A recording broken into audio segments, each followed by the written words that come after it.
Hi guys, and welcome to my Pokemon Video Game Championships 2018 season structure update. So last week we received news from the Pokemon Company International about the new season structure changes to the 2018 season. So I thought I would put together a little video for you guys just to kind of go over these changes so you're aware of them going into the new season. So we're going to start off today looking at the most important thing going into the 2018 season and what changes have been made, and that is regarding the World Championship qualification bar. So in 2018 we are going to be introduced to new changes to the championship qualification bar, and as you can see on your screen right now, we're going to look at the rating zones and player categories here. So we're going to start off with the USA and Canada. The junior division, these are all, by the way, the championship bar qualification measures for a day one invite to the World Championship. So this doesn't cover day two invites, this is just day one. So we've got the USA and Canada. In the juniors division you need 200 championship points, seniors division 250, and masters 400 championship points. So not too many changes there from last season. I think the biggest changes coming into this season from last are going to be the European circuit. So the juniors again will need 200 championship points like the USA and Canada. Seniors again, same as USA and Canada, needing 250 points, but masters only needing 300 championship points this season, making it a bit easier to qualify and get your day one invite than in previous years. Then we've got Latin America, juniors 200, seniors 250, and masters 400. Oceania, juniors again 200 for seniors in this rating zone, and 300 again for masters. And South Africa, they're the lowest, but it's probably because they don't have as many sanctioned events as the other rating zones, with juniors only needing 100 championship points, seniors needing 150, and masters needing 200 championship points. So you can find all this information and it will be linked in the description below if you want to go away and check it out for yourself. So just moving on, now we're going to look at the event best finish limit. So the 2018 rules have introduced some changes to the best finish limits on certain events, so we'll just go through those quickly. The best finish limits related to certain VGC events within specific series structure. So the series date structure, just to kind of clarify this for you, is it runs in four sections. So we're starting with the autumn series from September to October, the winter series from November to January, spring series from February to April, and the final summer series of the circuit runs from May to the end of June 2018. So knowing this information, we can go a bit further in depth with the best finish limits and what they have changed to going into these series. So within these different structures within the season, we're going to have Premier Challenges, Mid-Season Showdowns, Regionals, and things like that. So that's what we're going to be covering now. So Mid-Season Showdowns and Premier Challenges have a best finish limit within each series of 2 events per series. So 2 Premier Challenges you can count towards your championship point total, and 2 Mid-Season Showdowns, you take your best finishes from those events. It doesn't mean you can only play in 2 events per series. You can play in as many events within that time period as possible. So the autumn series from September to the end of October, you can play in as many Premier Challenges and Mid-Season Showdowns as you want, but only your best 2 finishes within that group of events that you've attended will count towards your championship point total. So moving on, we now know that there are no best finish limits on special events, regional championships, or selected online competitions, which is interesting because last season we did have best finish limits on special events and regional championships, but this year they're doing away with that, so we don't need to worry about season structures or anything like that with these events. You can go to attend as many as you want, and every single one that you attend will count towards your final championship point total at the end of the season. Then we'll just quickly cover the international championship events, which have a best finish limit of 4 per player, but this is probably more down to the fact that there will only be 4 international championships, 1 per rating zone, and that's discounting South Africa. What else is here? Do not fall within, confines of series structure. So let's move on to championship point payouts per event. So this season, Premier Challenges, they've taken a little bit of a hit. Last season, 2017, if you won a Premier Challenge, you were awarded 20 championship points. So this season, it has been reduced slightly to 15. Second place with 12, third and fourth, 10th, 5th to 8th, 8 points, 9 to 16, 6, and 17 to 32, 4. And that is only if you get a kicker of 100 participants. But I don't see many Premier Challenges, unfortunately, getting more than 100 or up to 100 players. But the kickers have been reduced for top 4 points, which is quite nice, and 24 people per Premier Challenge is quite obtainable, I think, so for top 8 points there, so that is quite nice. So that's Premier Challenges covered. There is a slight change from last season, but not too much. Now we'll move on to mid-season showdowns. So mid-season showdowns this year will award 50 points again, like last season. Second place 40, third and fourth 32 points, and all top 4 places do not need a kicker, so you don't need any attendance guarantee to guarantee top 4 championship points this season, which is really nice. To guarantee top 8 points, you only need 24 participants, top 16 48 participants, which is totally achievable. Even the top 32 points with 100 players, like we had a recent mid-season showdown at the Liverpool regional.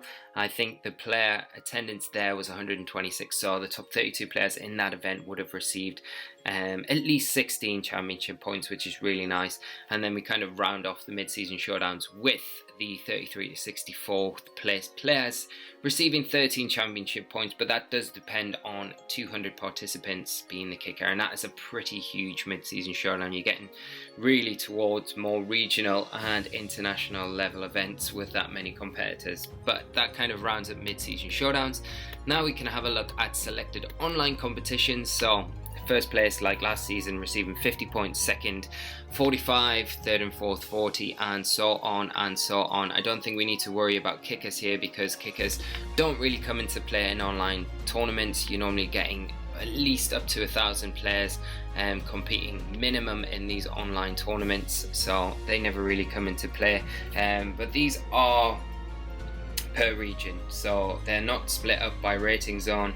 To get that 50 points, you need to come first out of everyone competing from around the world, so they're pretty difficult competitions, but the payout is very nice. You can get, you know, the equivalent to a mid-season showdown in championship points from just kind of playing a few games at home, which is quite nice. You don't need to travel, and that's that. So let's move on to the next one, which are going to be the regional and special event championships. So this season, last season, we had regional championships and special events that had separate championship point payouts, but this season the Pokemon Company have decided to combine the payout totals for these events and combine them so they're exactly the same.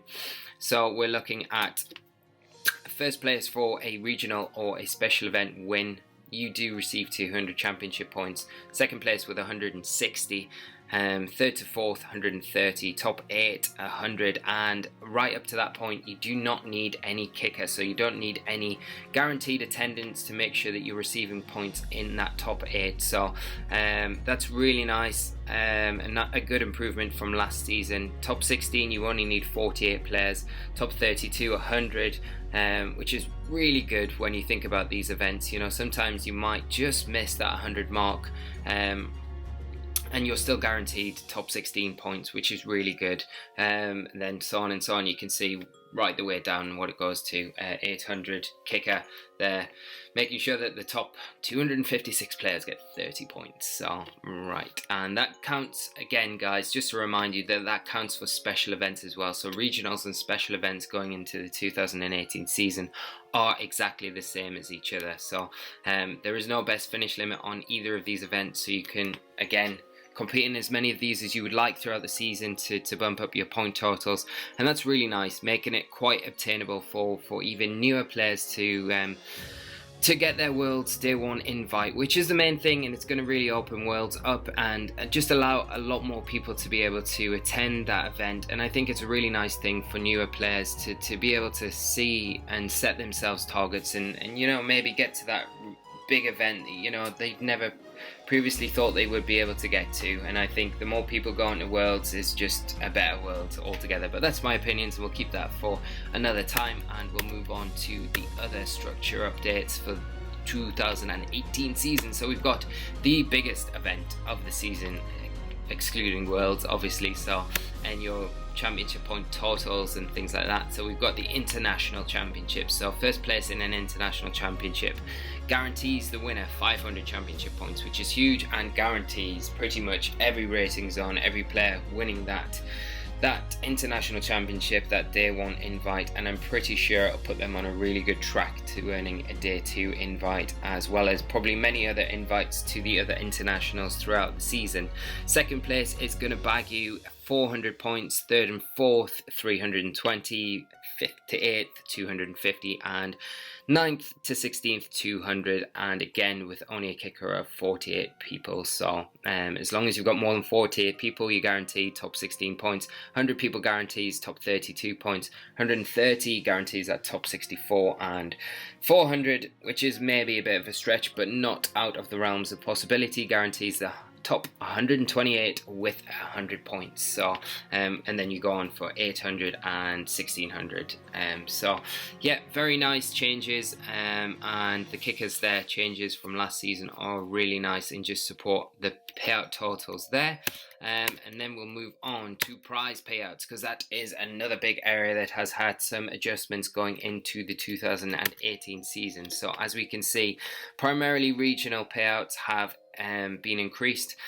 So if we're looking at a regional, for instance, with 1 to 24 players, first place is always going to be guaranteed $500 prize money. Second place always guaranteed $250 prize money, and you can see it increasing as the players go up in attendance.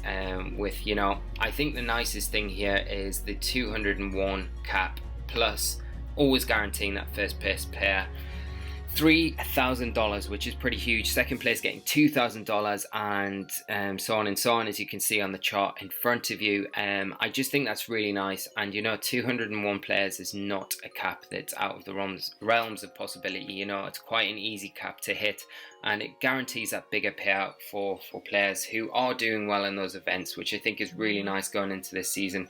I think a lot of players thought last season the prize payouts for regionals was really good, and I think it's just improved massively this season. So very excited to get involved in these events and see how players kind of go about obtaining their winnings and what they do with them, because you know, if you win a regional that's got more than 201 players, it's pretty much paying for the rest of your season almost, to go to those other events, paying to go to Worlds. So I think that's really nice. And also with this, the championship point payout for winning those events, it almost guarantees you that day 1 invite anyway, and you only have a little bit further to go, especially if you're in rating zones like Europe where you only need 300 points. You're more than halfway there with a regionals win, so that's super nice. So again, guys, just to remind you that you can find all of these details that I'm showing you on the screen here in the links below in the description. So we'll move on to events announced. This is a big thing for Europe this year. So the Pokemon Company have put a ton of work in now, and North America normally get their regional structure announced at the very start of the season. This year, Europe have also had all of their European dates for regional dates announced, commencing in September 2017, with 5 regional dates already confirmed in Europe, 15 regional dates confirmed in North America, commencing again in 2017, but we're still waiting dates to be confirmed for Latin America and the Oceania regional rating zones, but I'm sure they will be coming soon.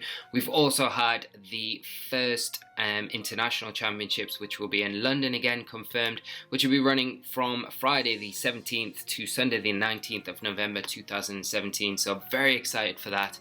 And there will be additional event information available and more details to come, and this can all be found on the Pokemon.com website. If you follow the link that's on your screen there, again, that will be linked in the description below for you to go on and find out all the events that have already been announced. And this is massive, really, for Europe especially, you know, and I know Pokemon Company have put a lot of work into making sure that the dates are announced very early to make sure it's easier for people to plan travel to these events, book hotels for events, because the earlier we can book these things, the cheaper it is. And you know, if you're booking last minute, it does get a bit expensive if you want to be traveling to these events. And I think it's a really big step forward, especially for Europe, because America has had this nice circuit in past years where they've had all their regional dates announced very early, where Europe haven't been quite there yet. And this year it's made such a difference, I think, to the community in general, just knowing the dates coming forward, so we can make plans and things like that going into this next season. So that's massively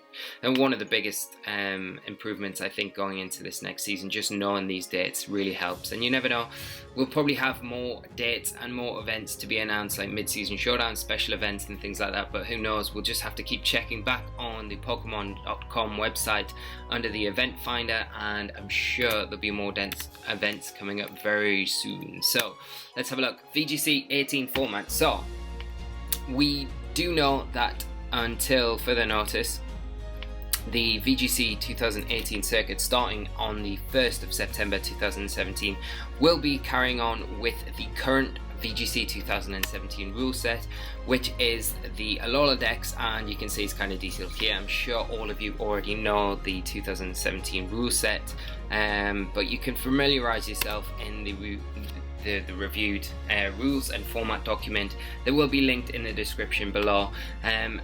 For a new format rules, I wouldn't expect anything to be announced until probably we get Ultra Sun and Ultra Moon released in November, and I wouldn't have thought it would be on release date, so I would think it'll probably be a few weeks, maybe into December, before we do get a new format. But I'm sure we will get one once those new games come out, so do expect that, and stay tuned around that time for new format updates from the Pokemon Company, and they again will be all available through the PokemonPlay.com website, and there's the link there exactly as you want for that rules document, updated rules document, which details everything from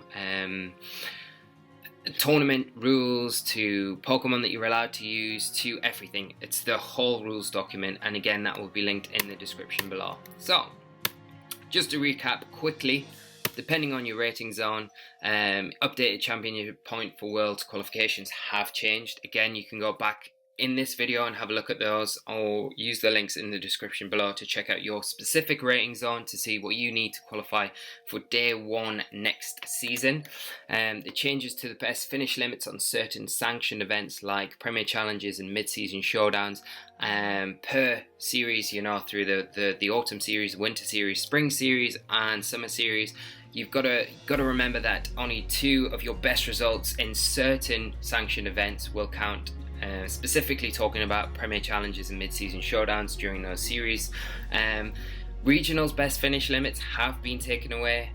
Special events best limits have been taken away. There is still a best finish limit on international championship events, but that is likely because we're probably only going to get 4 international championships events this season, like we did last season, per the 4 main rating zones, which are going to be Europe, US and North America, and Canada, Latin America and Oceania.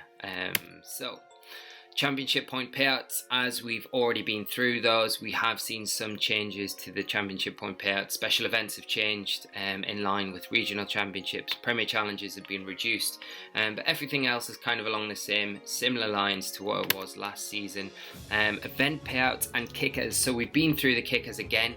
Kickers have been reduced in certain sanctioned events, which is really nice. It does help out the payout totals for championship points, and we've had massive increases to the regional payout totals from last season, especially regarding the kickers to kind of knock on those next levels of payout per prize money and things like that. So that's really nice. The format and rules update. So there has been a few rules updated in the document. Format hasn't changed at all from last season because we haven't had the new games yet, and I wouldn't expect any format changes before Ultra Sun and Ultra Moon come out, as we've already mentioned.